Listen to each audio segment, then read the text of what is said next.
Il va monter pourquoi? Parce que comme il est chaud, il est moins dense. En plus, il est chargé en gaz. Donc, il va monter, il va s'élever et il va rentrer dans la chambre magmatique. Donc, la fusion, je dis bien partielle, parce que ce n'est pas la totalité de la roche qui fond. On va avoir juste une partie et on va donc avoir un magma qui va rentrer dans la chambre magmatique. Alors, que va-t-il se passer dans cette chambre magmatique, puisqu'on sait que la croûte océanique est constituée de gabbros, de dikes, et ces dikes sont basaltiques. Or, on sait qu'un gabbro est constitué de roches entièrement grenues, c'est-à-dire constitué uniquement de cristaux, alors que le basalte, lui, va être constitué d'une pâte dans laquelle il y aura quelques cristaux formés de plus ou moins grande taille, c'est-à-dire, finalement, une partie de la roche qui sera cristallisée et une partie non cristallisée. Alors, qu'est-ce que ça veut dire cristallisé, non cristallisé? Qu'est-ce que c'est qu'un magma? Un magma, c'est un ensemble d'éléments chimiques qui ne sont pas associés les uns aux autres à cause de la chaleur. D'accord? Toutes les liaisons sont cassées. On a donc une soupe d'éléments chimiques. À partir du moment où le magma va refroidir, les liaisons vont pouvoir se former et certains minéraux vont pouvoir se créer. Alors un minéral, qu'est-ce que c'est? Un minéral, c'est une association d'éléments chimiques et ça va donner, s'il a la place pour se former et le temps qu'on lui laisse, il va former un cristal. Donc là, vous avez des cristaux de quartz fumé.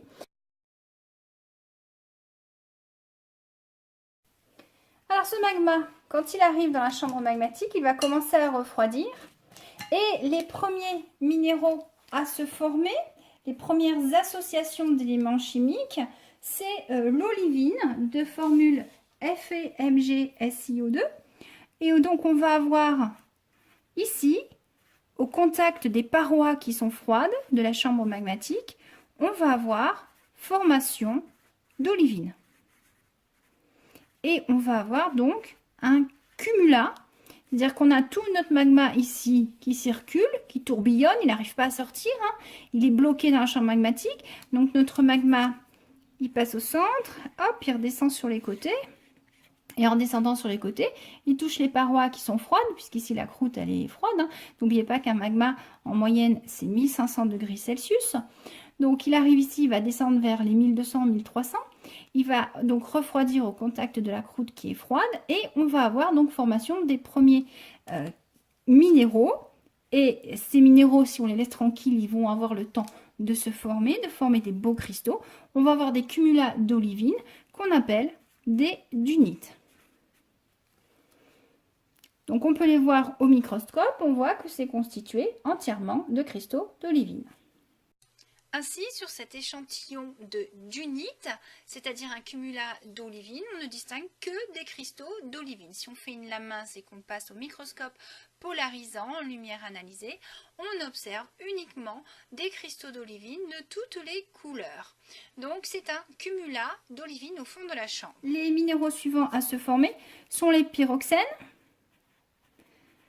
qui vont avoir plutôt une couleur noire. Alors, on peut avoir formation des deux en même temps.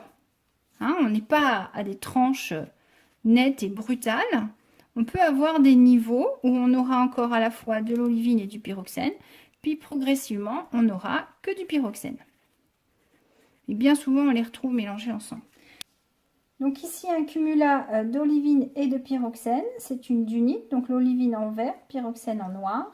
On peut avoir une proportion de pyroxène plus importante, on est toujours dans une dunite. Plus de pyroxène que d'olivine, on parlerait de pyroxénite. On a un diagramme qui nous permet de savoir en fonction de la température quel minéral va se former. Donc par exemple, l'olivine qui va commencer à se former à des températures supérieures à 1200 degrés. Dès qu'on va arriver vers les 1100 degrés, elle va arrêter de se former. Les pyroxènes ont commencé vers les 1200 degrés. Ils peuvent encore se former vers les 950-980 degrés. Puis ils arrêtent de se former. Après, ce sont les amphiboles, vous voyez, qui prennent le relais. Donc on a quasiment toujours deux minéraux qui peuvent se former en même temps en fonction de la température. Donc au fur et à mesure que notre magma va refroidir, il va produire différents minéraux. On va donc avoir différentes couches dans notre chambre magmatique en supposant que le magma qui est ici et qui a déjà perdu des minéraux ne sortent pas. Il faut qu'il soit complètement prisonnier pour qu'on puisse observer les différentes couches de minéraux qui se sont formés successivement les uns après les autres. Donc, si je continue, donc là j'ai mon pyroxène qui se forme. Dans la théorie, après le pyroxène, on a les amphiboles qui se forment. Après les amphiboles, on a les plagioclases qui se forment. Et donc, ce système-là, c'est ce qu'on appelle la cristallisation fractionnée, puisqu'on fait des fractions du magma. On sépare les magmas et les cristaux à chaque fois. C'est ce qu'on appelle donc le magma originel et les magmas résiduels qui vont se déplacer vers le haut. Alors, pour ceux qui ont un peu de mal à comprendre, on va reprendre un exemple en travaillant avec des bonbons. Alors, comprendre la cristallisation fractionnée. On a dit, à l'entrée de la chambre magmatique, on a un magma en fusion qui arrive, c'est-à-dire une soupe d'éléments chimiques non organisés. Quand cette soupe va commencer à refroidir, donc au fur et à mesure qu'elle monte, elle rentre à l'intérieur, elle refroidit, et qu'est-ce qui se passe? Les premiers à se former, et t'échappes pas de toi, le premier à se former, c'est les olivines. Paf, les olivines se forment, ils sont au milieu de cette soupe, sauf que ce sont des cristaux qui se sont formés, ils sont lourds, ils vont tomber, ils sont plus denses. Donc tous les éléments chimiques qui ont servi à fabriquer l'olivine, le fer, le magnésium, le silicium, l'oxygène, proportionnellement vont, moi je vais en laisser un petit peu là, hop, vont proportionnellement disparaître du magma d'origine. Vous voyez donc bien qu'ici, on a une couche de roche qui s'est formée, donc de la dunite. Et on a donc ici ce qu'on appelle un magma résiduel, qui n'a proportionnellement pas la même composition chimique que le magma d'origine. En supposant que ce magma continue de refroidir, il va former maintenant des pyroxènes. Les pyroxènes vont se déposer, donc ils vont consommer les éléments chimiques qui se trouvent dans le magma de départ. Et on va avoir un deuxième lit.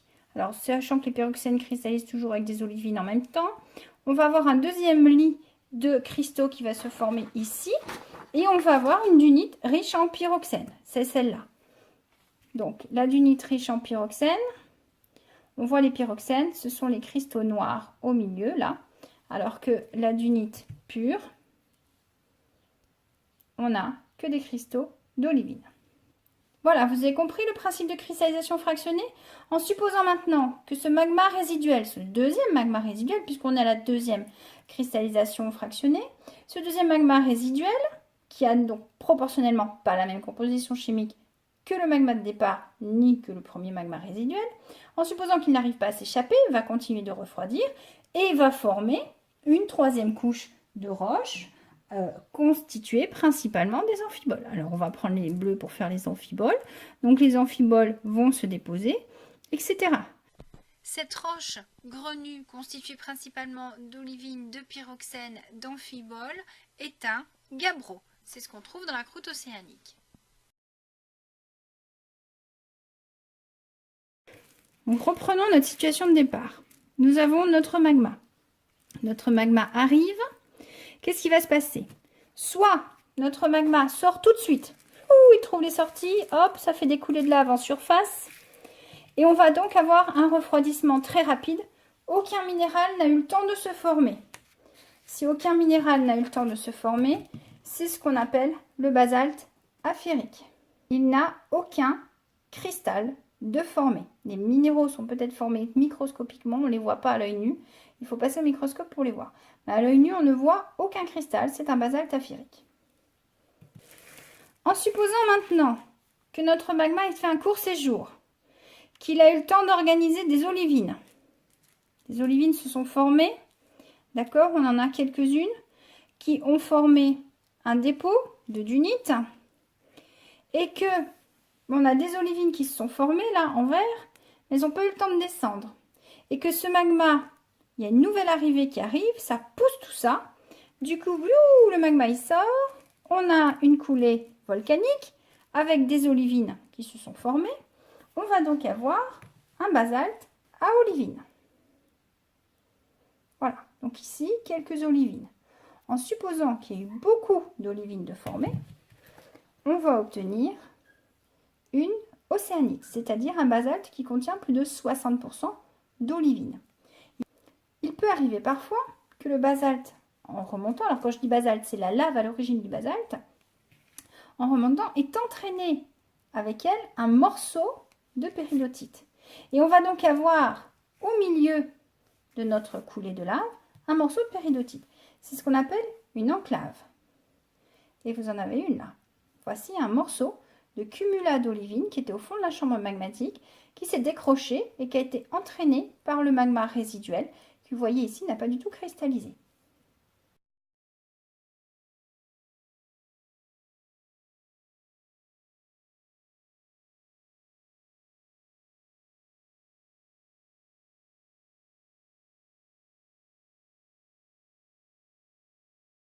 Des gouttes de magma peuvent être projetées, vont s'enrichir en bulles d'air, être très légères, ça s'appelle des scories. Ces scories sont très brillantes. Pourquoi? Parce que la couche externe est vitrifiée. Le magma a eu un choc de température tel qu'il s'est transformé en verre.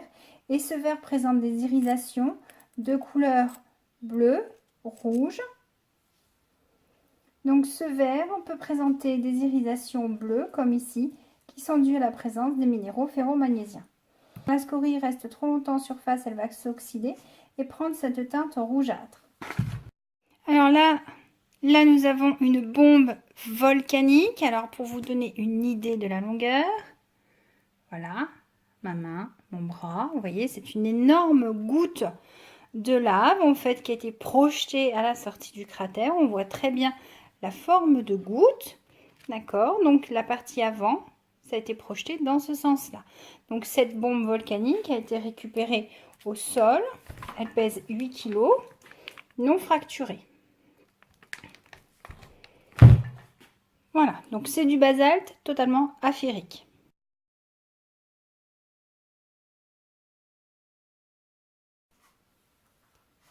Le basalte aphérique qui ne présente pas de cristaux visibles à l'œil nu.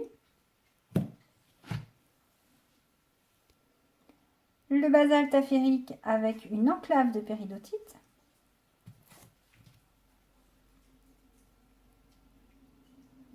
L'océanite, c'est un basalte qui possède plus de 60% de cristaux d'olivine. Vous avez ici ce qu'on appelle un basalte à olivine. Vous voyez qu'il y a nettement moins de cristaux d'olivine. Alors ces deux sables noirs que l'on trouve sur certaines plages de l'île de la Réunion proviennent de l'érosion de deux coulées différentes. Ici, vous voyez qu'il y a beaucoup moins d'olivine que là. La roche à l'origine de ce sable est un basalte à olivine. Donc on a quelques cristaux d'olivine. Vous voyez que dans celui-là, beaucoup plus de cristaux d'olivine. En fait, c'est un sable qui provient de l'érosion d'une océanite.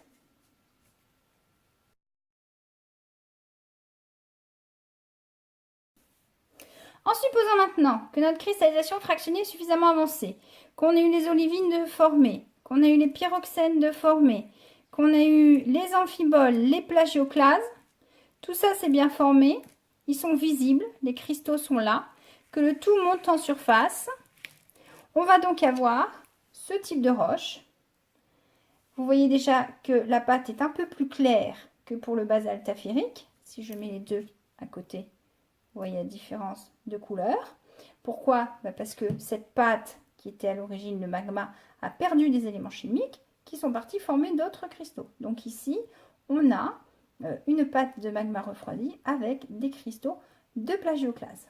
Est-ce que vous comprenez maintenant bien comment se forment les différentes roches volcaniques que vous avez vues? Alors, en supposant que la différenciation soit maximale, c'est-à-dire qu'on élimine tous les premiers minéraux, si je reprends mon graphique, en supposant qu'olivine, pyroxène, amphibole, tout ça se forme et reste bloqué au fond de la chambre magmatique, on va arriver dans des magmas résiduels que l'on qualifie d'acides parce que les derniers éléments à cristalliser, c'est la silice et l'oxygène. Ils ont vraiment besoin, eux, pour s'associer de températures très basses. C'est la formation du quartz. Donc, si on a une première cristallisation que ça reste dans la chambre magmatique, on va avoir des péridotites. Si on continue à former les pyroxènes, deux possibilités, soit ça reste dans le fond de la chambre magmatique, que des cristaux, on appelle ça un gabbro, soit le magma n'a pas eu le temps de cumuler ces cristaux et remonte en surface, il va former une coulée de lave de basalte. Si on continue à bloquer en profondeur, que l'olivine pyroxène se dépose et qu'on a un magma intermédiaire riche en amphibole, en biotite, si ce magma reste bloqué dans la chambre, ça va donner une roche grenue appelée diorite. Si ce magma est évacué en surface, il va donner une coulée de lave à l'origine de l'andésite. Et si ce magma n'est pas sorti et continue de se différencier, on va avoir formation de minéraux, cette fois très riches en silice. Et ce magma-là, dit felsique, s'il reste bloqué en profondeur, va entièrement cristalliser et donner du granit. Et si ce magma très acide, puisqu'il est riche en silice, est évacué en surface, il va donner une roche type rhyolite. Alors ici, on a une série de roches formées par différenciation magmatique. Il faut savoir qu'en fonction de la composition du magma de départ, on n'aura pas la même série de roches. Tout va dépendre ici du pourcentage d'olivine et de pyroxène au départ. Donc vous avez le pourcentage de la teneur en silice, le pourcentage en volume des différents minéraux. Donc vous voyez que dans les péridotites, si je prends cette colonne, si je me trouve dans le bas de la colonne, je peux avoir des péridotites qui contiennent quasiment que de l'olivine, ou je peux avoir des péridotites qui contiennent quasiment que des pyroxènes, un petit peu d'olivine.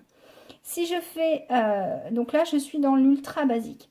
Si je fais un premier refroidissement, je peux avoir donc gabbro. Si mon gabbro donc s'est formé dans la chambre magmatique, si j'ai une évacuation en surface, j'ai un basalte. Et vous voyez que je peux avoir proportionnellement plus de pyroxène que de plagioclase. L'étape suivante, ça va être la diorite avec l'andésite, ces compositions-là. On peut parler aussi de granodiorite, d'acide en fonction de la composition et de la teneur en silice. Et plus je monte dans le pourcentage élevé en teneur en silice, plus j'arrive vers les roches dites granites. D'accord?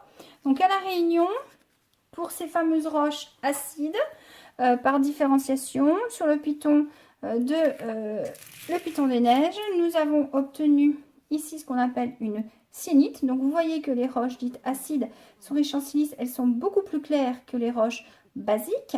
Donc là, on a une roche qui a été produite par un magma qui a déjà été bien différencié. Hein. Il a perdu beaucoup d'éléments type Fe, Mg.